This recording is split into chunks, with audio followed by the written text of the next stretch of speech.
Pretty sad news in Canada today, as we have word of, what we'll call a sort of an anti-Islamic terrorist attack in London. As 4 people dead, there's people in hospital, including a 9-year-old boy. And what you really hope is that the country doesn't further devolve into nonsense over this, because this is a pretty clear-cut bad attack. It is a good thing that the politicians will immediately say, hey, here's the motivation for this particular crime. It is wrong. We should stop it. That's the good thing, right? Now, the maddening thing is when things happen that don't fit the political narrative, it would take them 2 to 3 days. There'd be a wishy-washy statement, and then we'd try and forget about this as soon as possible. That doesn't give us then license to dismiss when something bad happens that just happens to fit the mainstream media's narrative, right? It's still bad, even though it fits a narrative, and you might not like that narrative. Like, this is still terrible. So, the person who did it, you can argue very clearly this is terrorism. The police, it looks like terrorism. It looks like it was, motivated against civilians walking down the street. That's an act of terror, right? Because then you mow down random civilians based on a whatever characteristic. This one is religious. I don't like the Muslim is a race thing because Islam's a religion, not a race. But clearly, you pick an identifiable group, Muslim, right? You target them at random, civilians walking down the street, to instill fear or terror into the hearts of other people in that particular group, ergo terrorism. Now, just to cut this one off the pass, try not to freak out if you're not a fan of the show and you don't usually like what it's saying. When this guy goes to trial and they don't try and bring him up on terrorism charges, the reason is there's 4 very solid first-degree murder charges, a couple second-degree murder charges, and all the other charges. Terrorism charges are incredibly hard to prove in court. The fact that this is like lone wolf terrorism, he wasn't connected to a larger terrorist organization. It looks like he didn't make a video of him, behind a reverse ISIS flag saying his motivation is terrorism. A terrorism charge is near impossible to bring. It would just delay an actual conviction to this. So that's why there's going to be, in 6 months when people are freaking out that there's no terrorism charge, that's the answer why. Now, as to what to follow here. Okay, so here can be a moment where something, you can get a sort of a silver lining to a horrible scenario, or you can get further devolving into our little camps here.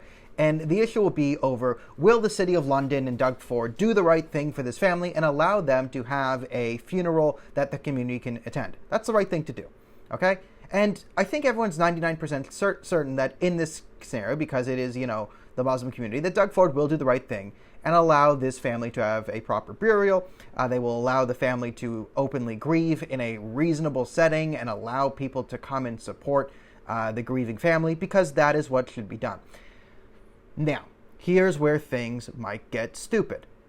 If you do the right thing here, and then you say, well, this is a one-time thing, no one else is allowed to grieve their dead loved ones, well, you're not really doing anyone any favors here, because then you're going to get the perception, rightfully or wrongly, that, oh, look at this powerful Muslim lobby. They get rules for the Muslims that don't apply to the rest of us. That might lead to, you could say, Islamophobic behavior or thoughts or whatever, right? Instead, and you don't want to say this is the good thing, but wouldn't it be good if we're in a position where we're kind of coming out of this, where we can then use this as a catalyst to say, you know what, now that we've looked at it, we're in a scenario, all sort of outdoor activity like this are now acceptable. So now, going forward, people can grieve their loved ones outside, and it's not just 10 people. You can have funerals for the community, because we understand in times when tragic things happen, it's important for families to get together, and the community needs to support the families so that people can help move forward and support the living.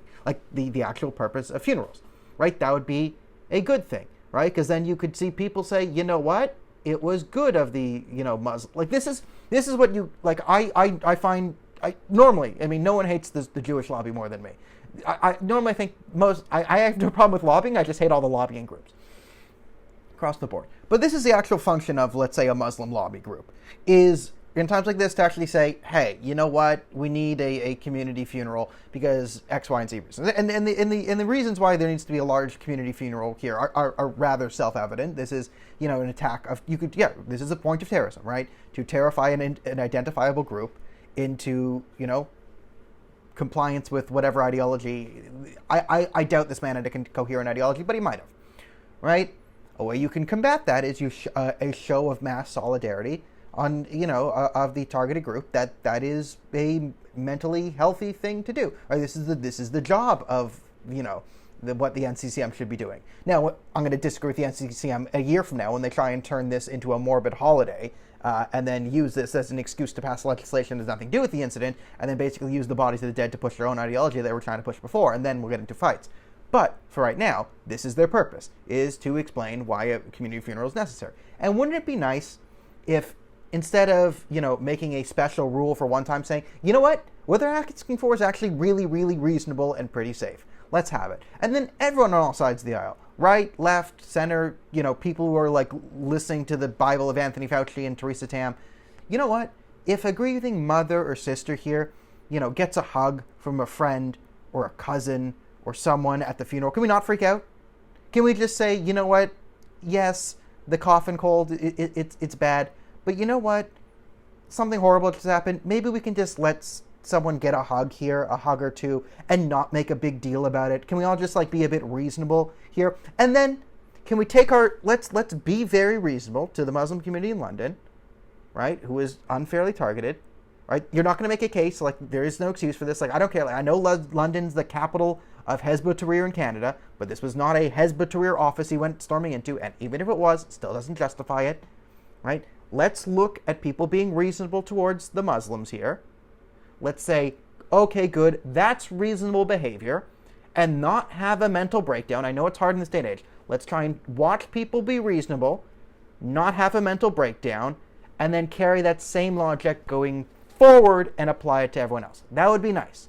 If this could be a moment where everyone could come together in unity, help a grieving community, understand the significance of social gatherings right now, and then maintain that mentality of being reasonable, going back to our 2019 brains, and then carry that out going forward so people can see something positive coming out of the lobbying from the Muslim community. Wouldn't that be a good thing for everyone? But considering that's a good thing for everyone, I highly doubt it will happen. I'm as always, I'm going to predict worst case scenario. I don't even know what the worst case scenario is here, but I just assume everyone's going to do something stupid. Doug Ford's going to do something stupid. The mayor of London, don't know who he is. I'm not going to even Google him or her. I'm going to assume they're non-binary. I'm declaring them non-binary. I'm just going to assume they're doing something stupid. Then Kathleen Wynn's going to come out of the woodwork and she'll do something stupid. Then Justin Trudeau will cry and make everything worse. And then we'll get into worst case scenario. And the next video I make in 3 days will explain how everything got so messed up, what everyone did wrong, and why they couldn't have just listened to me in the first place. All right. I'll see you tomorrow.